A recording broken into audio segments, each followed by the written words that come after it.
Bismillahirrahmanirrahim. Assalamualaikum warahmatullahi wabarakatuh. Alhamdulillah wassalatu wassalamu ala rasulillah wa ala alihi washabihi wa mawala. Amma ba'd.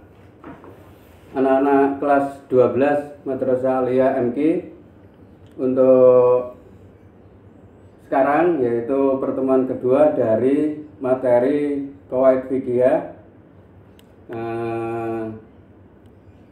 masuk ke kaidah kedua. Saya harap bukunya dibuka di kaidah kedua pada halaman 53. Bismillahirrahmanirrahim. Al-Qaidatus Tsaniyah, utawi kaidah yang kedua. Idza jtama'a, jika berkumpul,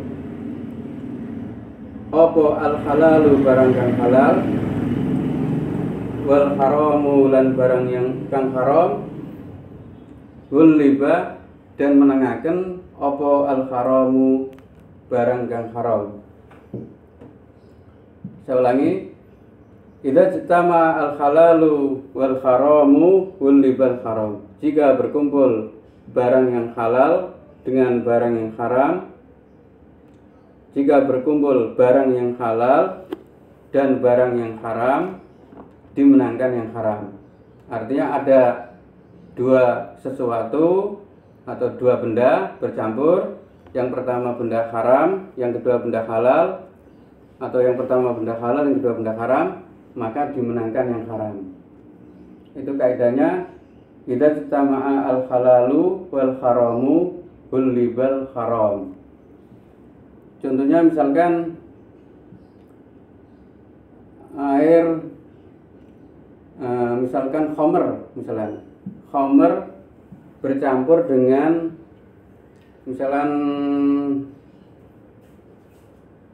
teh satu gelas misalnya, maka kalau itu bercampur di satu gelas, maka semuanya ikut menjadi haram.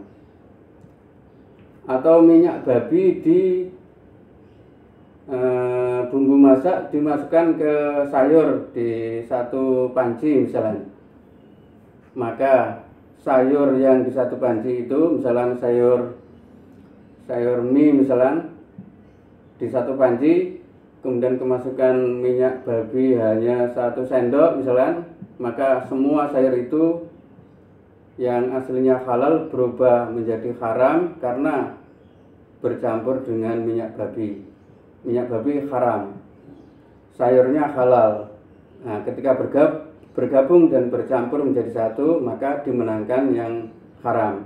Nah, itu kaidahnya idza jtama al-halalu wal haramu libal haram. Jika berkumpul barang yang halal dan barang yang haram, maka dimenangkan yang haram.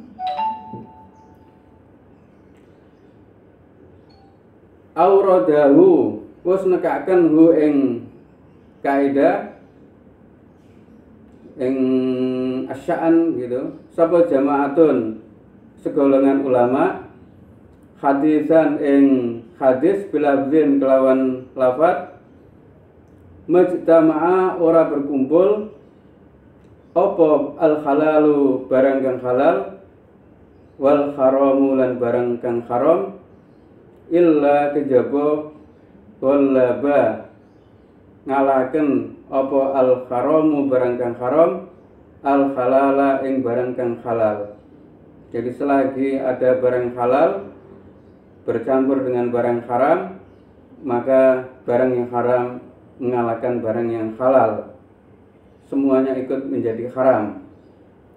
Qala dawu sapa al-hafidz Abul Fadl al-Iraqi, dawu sapa al-hafidz Abul Fadl al-Iraqi. Hadis ini diriwayatkan oleh al-Imam al-Iraqi. Al-Imam al-Iraqi itu seorang ulama ahli hadis dan merupakan tokoh di ilmu hadis. Langsung ke contoh di halaman berikutnya, halaman 54. Contohnya yaitu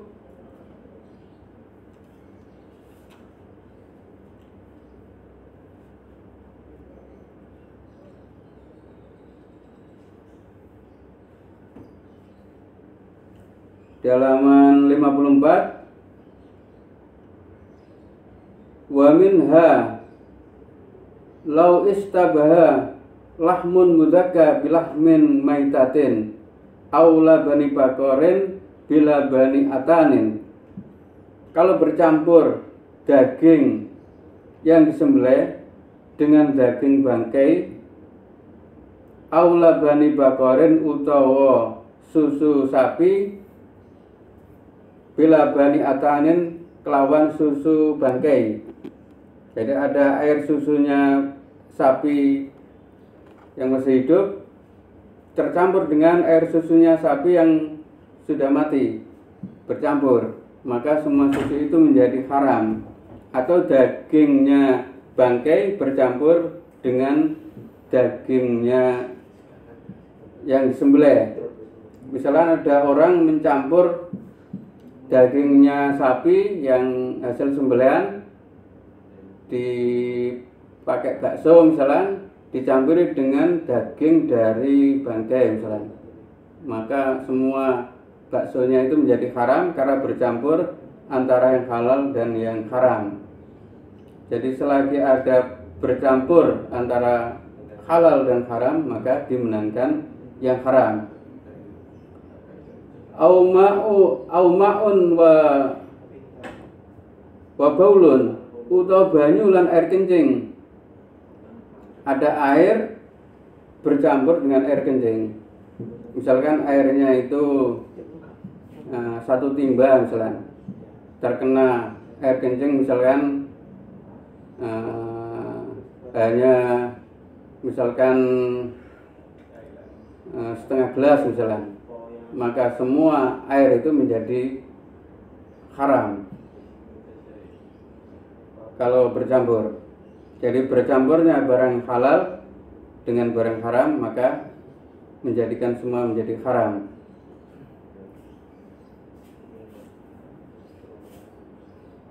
Wa khurija lan den kecuali akan an hadil kaidah saking iki kaidah furuun pira-pira cabang minha al ijtihadu fis sawani al ijtihadu fil awani, ijtihad ing dalam pira-pira wadah.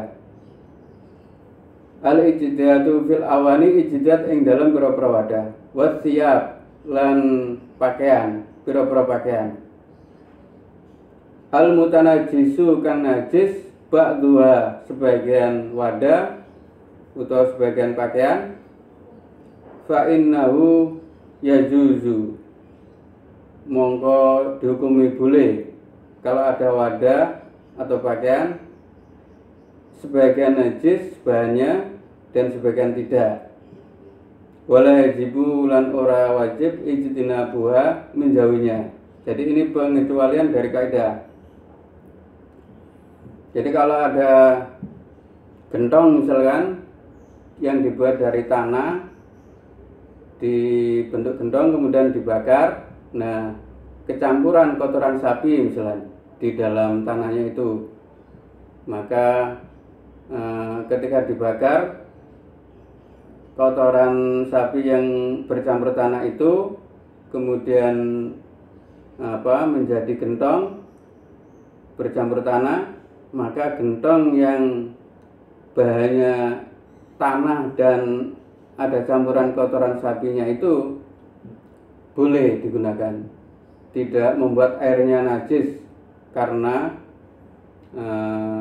jadi ini merupakan bagian dari pengecualian kaidah, tidak membuat dampak kepada air yang dimasukkan ke gentong itu. Wasaubu al-mansuj min harir, lan pakaian kang ditenun atau dibuat gitu, min harir saking sutra, wa ghairihi lan selain sutra, yahilu boleh in kanal hariru aqalla waznan, lamun ono apa sutra iku luwih setitik timbangane. Misalkan 52% misalnya kain katun misalnya terus sutranya 48% misalnya. Jadi intinya sutranya harus lebih kecil. Kalau sutranya lebih kecil maka pakaian itu boleh dipakai. Tapi kalau sutranya 55%, kemudian katunnya 45%, berarti sutranya lebih banyak daripada katunnya.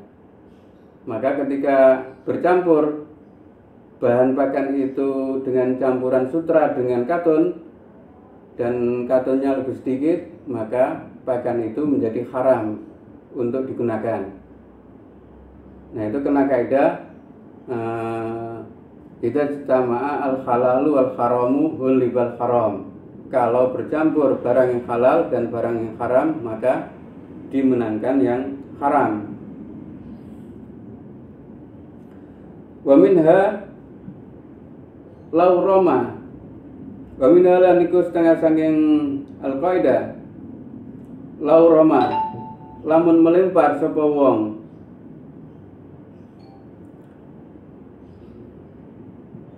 sahman, melemparkan sahman ing anak panah ila ta'irin maring burung, fajarahahu mongko melukai apa anak panah hu ing burung, wa waqa'alan jatuh al ardi ing atase bumi, famata mongko mati, fa innahu mongko sedune burung iku yakhilu halal illam yusibhu syai'un, tatkalane ora menimpa ing burung apa sesuatu, inda sukuti nalikane jatuhne burung alal ardi ing atase bumi.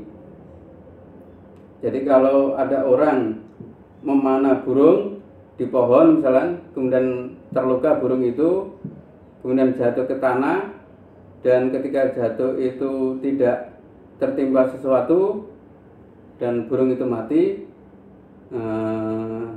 dan sebelum mana baca bismillah, burung itu menjadi halal, dihukumi sama dengan penyembelihan walaupun tanpa disembelih, yaitu disebut dengan binatang buruan, yaitu dengan syarat sebelum melepas panahnya itu baca bismillah, kemudian burungnya kena panah, terluka, kemudian jatuh langsung ke tanah dan mati, maka dianggap halal. Tapi kalau dipanah burungnya kemudian terluka, kemudian jatuh itu menimpa air dan tenggelam di air, maka bercampurlah sebab kematiannya burung itu antara terkena panahnya dengan tenggelam air. Kalau tenggelam air hukumnya haram, jadi hewan atau burung yang mati tenggelam air hukumnya haram, dan yang terkena panahnya halal. Bercampurlah sebab dua, yaitu sebab kena panah dan sebab tenggelam air, maka dimenangkan yang tenggelam airnya, maka menjadi hukumnya haram.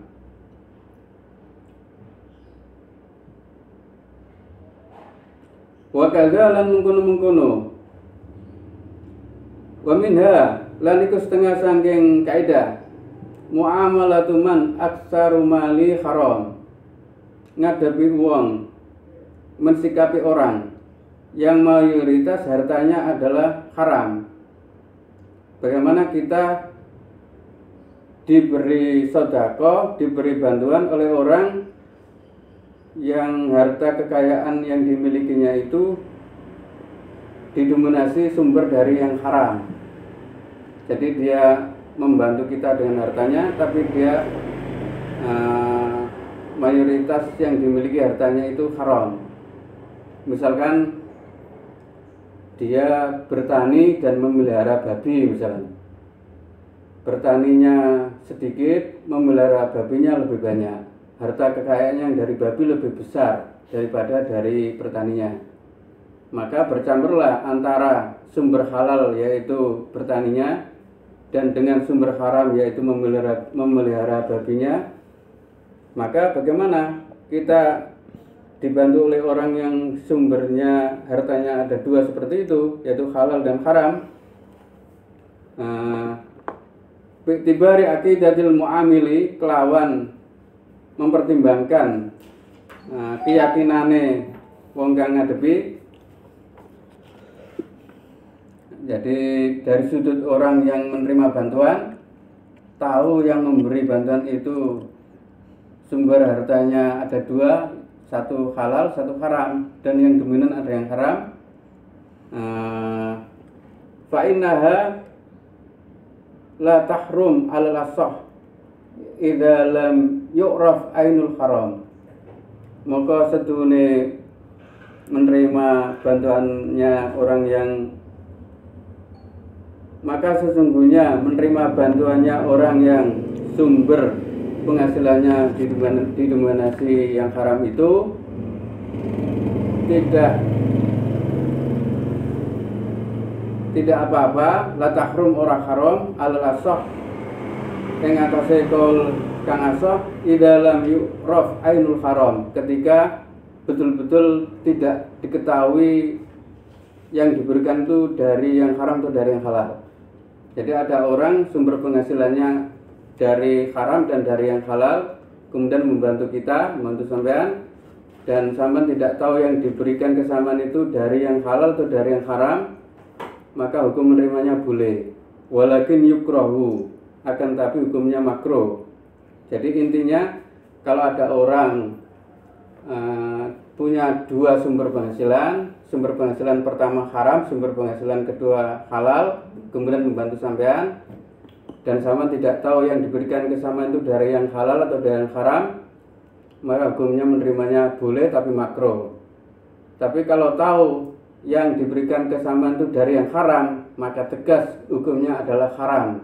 Kena kaidah idza jama'a al halalu wal haramu hulibal haram. Jika berkumpul barang yang halal dan barang yang haram, maka dimenangkan yang haram. Kesimpulannya gini. Jadi kaidah kedua ini intinya adalah tentang bercampurnya barang halal dan barang haram. Lafadznya itu idza jama'a al halal wal haramu hulibal haram. Jika berkumpul barang halal dan barang haram, dimenangkan yang haram. Baik itu barang itu berupa fisik yang langsung kita bisa melihatnya, seperti minyak babi bercampur dengan misalkan minuman atau makanan, maka minyak babi itu walaupun sedikit, yang haram itu mengubah seluruh makanan atau minuman itu menjadi haram. Jadi langsung tampak bendanya.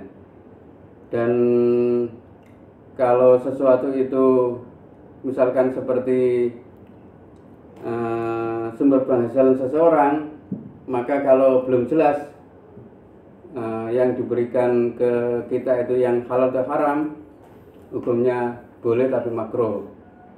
Tapi kalau sudah tahu yang diberikan ke kita itu yang haram, maka hukumnya adalah haram menerimanya.